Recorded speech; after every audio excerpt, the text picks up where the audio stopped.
Hi అండి. అందరికీ నమస్తే. అందరూ ఎలా ఉన్నారు? బాగున్నారా? నేను కూడా చాలా బాగున్నాను. మీరందరూ కూడా ఆనందంగా, ఆరోగ్యంగా ఉండాలని ఆ దేవుణ్ణి మనస్ఫూర్తిగా కోరుకుంటున్నాను. అయితే ఈరోజు కూడా ఒక మంచి వీడియోతో మీ ముందుకొచ్చేసానండి.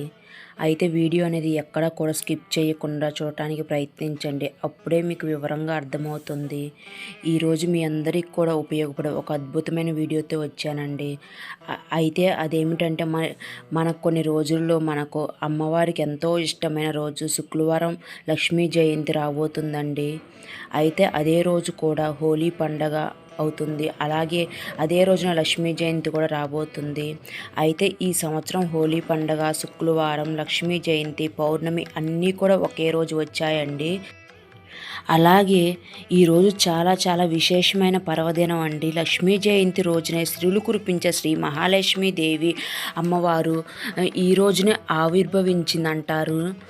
అందుకే ఈ రోజున సకల సంపదలను అతిదేవత అయిన అటువంటి లక్ష్మీదేవి అమ్మవారిని పూజిస్తే అష్టైశ్వర్యాలు, సిరి సంపదలు అన్నీ కూడా లభిస్తాయండి. అలాగే మన ఇంట్లో లక్ష్మీదేవి స్థిరంగా ఉండాలంటే ఖచ్చితంగా ఈ రోజున మనం తప్పకుండా లక్ష్మీదేవి అమ్మవారిని ఖచ్చితంగా పూజించాలండి. అలాగే అమ్మవారిని పూజించడం వల్ల సిరి సంపదలు, అష్టైశ్వర్యాలు, సౌభాగ్యం, సంతానం ఇలా అన్నీ కూడా లభిస్తాయండి. అలాగే లక్ష్మీదేవి జయంతి రోజున లక్ష్మీదేవి అమ్మవారిని మన ఇంట్లోకి ఆహ్వానించడానికి అమ్మవారిని ఏ విధంగా పూజించాలి, ఏ నైవేద్యాలు నివేదించాలి, అలాగే ఈ పూజ ఏ సమయంలో చేయాలి, అలాగే ఏ సమయంలో అమ్మవారిని పూజించాలి, ఇవన్నీ కూడా తెలుసుకుందామండి. అలాగే లక్ష్మీ జయంతి, పౌర్ణమి, హోలీ పండగ ఎప్పుడు వచ్చాయి, తిథి, సమయం కూడా తెలుసుకుందామండి. అయితే పౌర్ణమి 2025 మార్చి 13వ తేదీ ఉదయం 10:15 నుండి 2025 మార్చి 14వ తేదీ 11:25 వరకు ఉంటుందండి.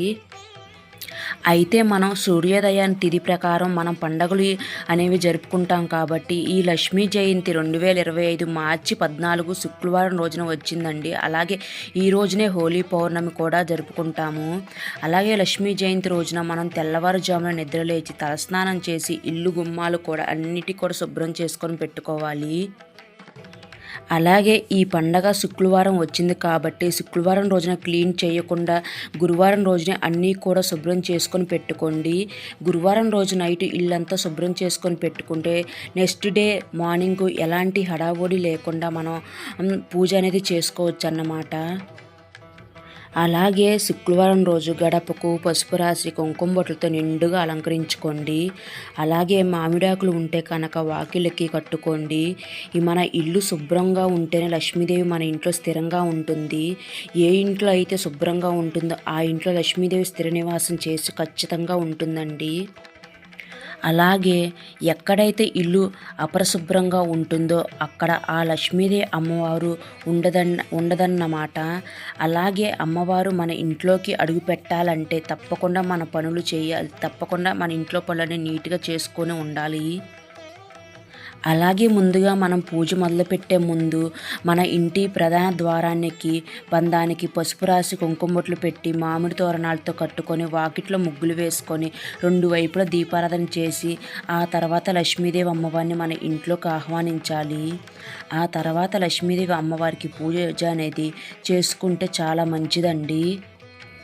అయితే ఈ పూజ అనేది మనం పూజా మందిరంలో అయినా చేసుకోవచ్చండి, లేదా పీట ఏర్పాటు చేసుకుని అయినా సరే చేసుకోవచ్చు. పూజ అనేది మీకు ఎలా వీలుగా ఉంటుందో అలా చేసుకొని పెట్టుకోండి.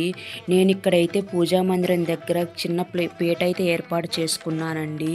పీటకి చక్కగా పసుపు రాసి ముగ్గు పెట్టుకొని పసుపు కుంకుమలు వేసి ఎరుపు రంగు బ్లౌజ్ని అయితే జాకెట్ ముక్కనైతే వేసుకున్నానండి. ఈ ఎరుపు రంగు అంటే అమ్మవారికి ఎంతో ఇష్టమైంది కాబట్టి ఎరుపు రంగు క్లాత్ని అయితే వేసుకున్నానండి. మీ దగ్గర ఉంటే వేసుకోండి, లేదా పసుపు రంగు కానీ లేదా పచ్చ రంగు క్లాత్ను కానీ వేసుకోండి. ఇవేమీ లేవు అనుకుంటే మీ దగ్గర ఉన్న జాకెట్ ముక్కనైనా సరే వేసుకోండి. ఇక ఆ తర్వాత పీట పైన ఇలా కొన్ని బియ్యాన్ని వేసుకోవాలండి. ఈ బియ్యం కూడా ఒక గుప్పెడు కానీ లేదా 3 గుప్పెలు కానీ బియ్యం పోసుకోండి.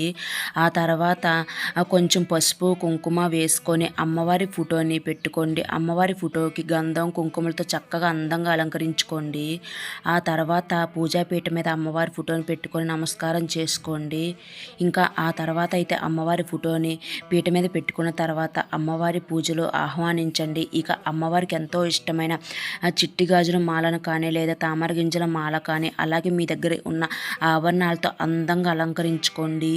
ఇక ఆ తర్వాత నా దగ్గర ఉన్న ఎలిఫెంట్ దియాస్ అయితే దీపపు కుందులు అయితే ఉన్నాయండి. ఇవి కూడా నేను పూజలు అయితే పెట్టుకున్నాను. మీ దగ్గర ఉంటే పెట్టుకోండి, లేదా ఏనుగులు ఉంటే తప్పకుండా పూజలు అయితే అమ్మవారి దగ్గర పెట్టుకోండి. ఇక ఆ తర్వాత అమ్మవారికి నిండుగా ఉన్నటువంటి పసుపు కుంకుమల అమ్మవారికి దగ్గర పెట్టుకోండి. అలాగే అమ్మవారిని వీలైనంత వరకు అందంగా అలంకరించుకోండి. పూలతోటి ఆభరణాలతో కానీ అందంగా అలంకరించుకోండి. ఎందుకంటే అమ్మవారు అలంకార ప్రియురాలు అంటారు కదండి, అందుకని అమ్మవారిని అందంగా అలంకరించుకోండి. ఇంకా అలాగే నా దగ్గర ఉన్న లోటస్ స్టాండ్ని కూడా పెట్టుకొని కొంచెం బియ్యం పోసుకొని అమ్మవారి విగ్రహం ఉంటే పెట్టుకున్నానండి. మీ దగ్గర విగ్రహం ఉంటే పెట్టుకోండి, లేకపోయినా పర్వాలేదండి, ఫోటో అయినా పెట్టుకొని పూజలో చక్కగా పూజ అనేది చేసుకోండి. ఇంకా మనం ఏ పూజ మొదలు పెట్టినా ఆ విఘ్నేశ్వరుని తప్పకుండా పూజించాలి కదండి, అందుకని ఆ విఘ్నేశ్వరుని కూడా నేను పూజలో అయితే పెట్టుకున్నాను. మీ దగ్గర విగ్రహం ఉంటే పెట్టుకోండి, లేదా పసుపుతో చేసిన గణపతినైనా సరే పెట్టుకోండి. ఇంకా అమ్మవారికి ఎంతో ఇష్టమైన మామిడి ఆకులను కూడా అమ్మవారికి అందంగా అలంకరించుకున్నాను, 2 వైపులు పెట్టుకున్నాను. ఇక అమ్మవారి పూజలో నేను ఇలా అన్నీ కూడా మంగళకరమైన వస్తువులతో అందంగా అలంకరించుకుంటున్నానండి. మీ దగ్గర కూడా ఉంటే చక్కగా అందంగా అలంకరించుకోండి. అమ్మవారి అలంకార ప్రియుల అంటారు కదండి, తప్పకుండా ఉంటే తప్పకుండా అమ్మవారి దగ్గర ఇలా మంగళకరమైన వస్తువులను పెట్టుకోండి. ఇక అమ్మవారిని పౌర్ణమి గడిలో ఉన్న సమయంలో పూజిస్తే చాలా మంచిదన్నమాట. అలాగే అమ్మవారిని చంద్రుడు ఉన్న సమయంలో పూజిస్తే చాలా అంటే చాలా మంచిదన్నమాట. అలాగే ఈ పౌర్ణమి పూజ అనేది 2025 మార్చి 13 గురువారం రోజు సాయంత్రం 5:43 మొదలయ్యి రాత్రి 8:33 వరకు పౌర్ణమి పూజ చేసుకోవాలండి. ఎందుకంటే 13వ తారీఖు గురువారం రోజు సాయంత్రం వేళలో పూజ అనేది చేసుకోవాలండి. ఎందుకంటే 13వ తేదీ నా గురువారం రాత్రి వేళలో నిండు పౌర్ణమి గడియలు ఉంటున్నాయండి, కాబట్టి సాయంత్రం వేళలో చేసుకోవాలి. ఒకవేళ ఈరోజు చేసుకోవడం కుదరకపోతే 14వ తేదీన శుక్రవారం 2025 మార్చి 14వ తేదీన ఉదయం 6:15 నుండి 8:39 లోపు చేసుకోవచ్చు. ఇలా ఈ విధంగా ఈ సమయంలో అమ్మవారిని పూజ చేసి అమ్మవారిని ఇంట్లో స్థిరంగా ఉండేయాలని అమ్మవారికి మనస్ఫూర్తిగా పూజ అయితే చేయండి. ఇక ఆ తర్వాత పూజలో మీ దగ్గర ఉన్న వస్తువులతో అమ్మవారిని చక్కగా అందంగా అలంకరించుకోవాలి. ఇక అమ్మవారి దగ్గర అయితే నేను ఇలాగా నా దగ్గర ఉన్న దీపపు కుందులు అన్నీ కూడా పూజలో పెట్టుకున్నానండి. అలాగే మీ దగ్గర కామాక్షి దీపం ఉంటే ఈరోజు ఖచ్చితంగా కామాక్షి దీపాన్ని పెట్టుకోండి. నా దగ్గర అయితే ఇలాగ లక్ష్మీదేవి దీపంతో ఉన్నదైతే నేను పెట్టుకుంటున్నానండి. ఇంకా అలాగే ఈరోజు క్షీరదీపాన్ని కూడా వెలిగించుకోవాలండి. ఎందుకంటే అమ్మవారు ఈరోజే పుట్టిందని అంటారు కదండి, అలా పాలతో చేసిన క్షీరదీపాన్ని వెలిగించుకుంటే అమ్మవారు చాలా మనస్ఫూర్తిగా మనకి ఆశీర్వాదాన్ని లభిస్తాయి. ఇక ఈ క్షీరదీపం పెట్టుకోవడానికి ఒక గాజు బౌల్ను కానీ లేదా వెండిది కానీ లేదా ఇత్తడిదైనా సరే పెట్టుకోవాలండి. ఇంకా నేను ఇక్కడైతే గాజు బౌల్ని తీసుకొని పెట్టుకున్నాను పూజలో. ఈ గాజు బౌల్కి కూడా నేను గంధము కుంకుమతో అలంకరించుకున్నాను. ఇంకా ఈరోజు పూజలో మీరు ఎన్ని దీపాలు పెట్టుకున్నారో అన్ని దీపాల్లో కూడా చక్కగా ఆవు నెయ్యిని కానీ లేదా నువ్వుల నూనె కానీ వడ్డించుకోండి. ఇక్కడ నేనైతే దీపపు కుందులో నువ్వుల నూనె అయితే వడ్డించుకుంటున్నానండి. ఇక కామాక్షి దీపానికి అలాగే దీపానికి అయితే నేను ఆవు నెయ్యిని అయితే వడ్డించుకొని పూజలో అయితే పూజ అనేది చేసుకుంటున్నాను. ఇక క్షీరదీపానికైతే మనము ఇలాగ ఆవు పాలను కానీ లేదా మీ దగ్గర ఉన్న పాలతో అయితే ఇలాగ నింపుకోవాలండి.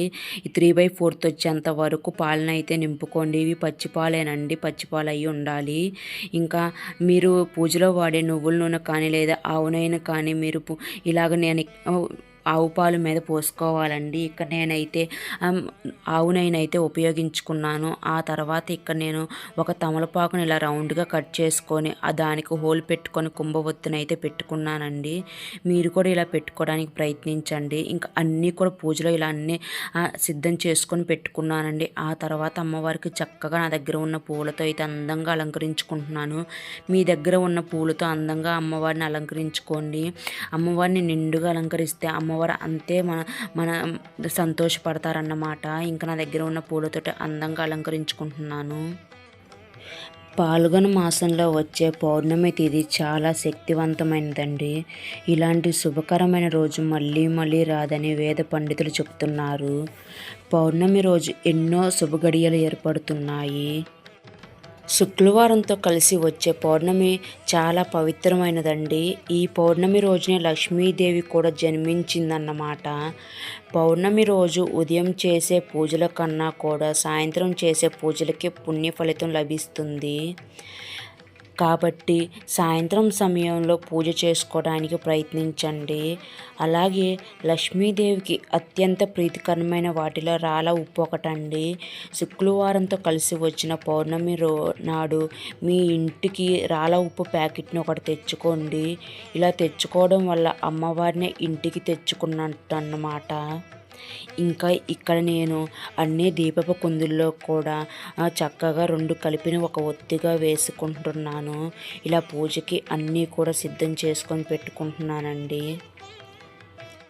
ఇక పూజ అనేది మొదలు పెడదామండి. మనం పూజ మొదలుపెట్టే ముందు మనం పూజలో పెట్టుకున్న దీపపు కుందులకి ఏకహారతితో కానీ లేదా అగరబత్తులతో కానీ దీపారాధన చేసుకోవాలండి.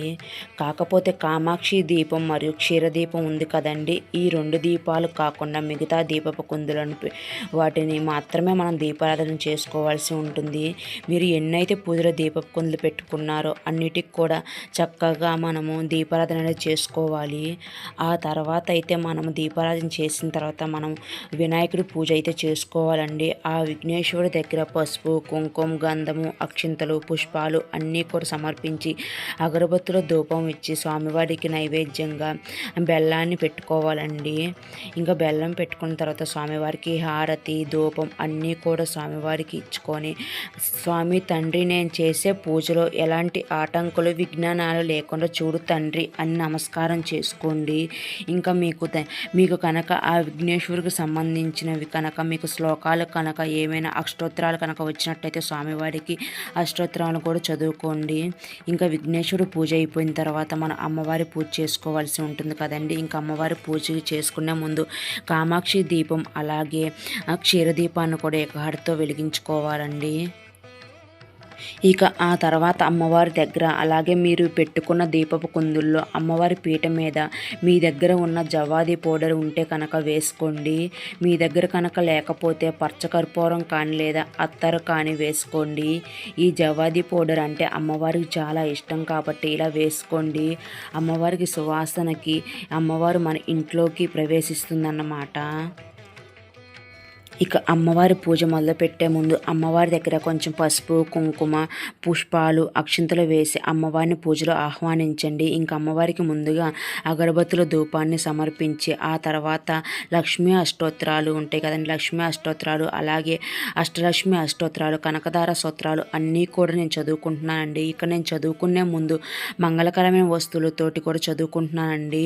ఒక్కొక్క నామం చదువుకుంటూ ఒక్కొక్క తామర గింజ అలాగే మంగళకరమైన వస్తువులతో వేసుకుంటూ అమ్మవారి పూజ అయితే చేసుకుంటున్నానండి. ఇక మీ దగ్గర కూడా మంగళకరమైన వస్తువులు ఉంటే మంగళకరమైన వస్తువులతో అష్టోత్తరాలు చదువుకోండి. లేదా మీ దగ్గర ఉన్న పువ్వులతో అయినా సరే ఒక్కొక్క పువ్వు వేసుకుంటూ ఒక్కొక్క నామం చదువుకోండి. లేదు మా దగ్గర ఇవేమీ లేవు అండి ఎక్కువగా అనుకునే వాళ్ళు అక్షంతలతో కానీ లేదా కుంకుమతో కానీ అమ్మవారి అష్టోత్తరాలు చదువుకోండి. ఇంకా నేనైతే కొన్ని మంగళకరమైన వస్తువులతోటి అలాగే పారిజాతం పుష్పాలతో కూడా చేసుకున్నానండి.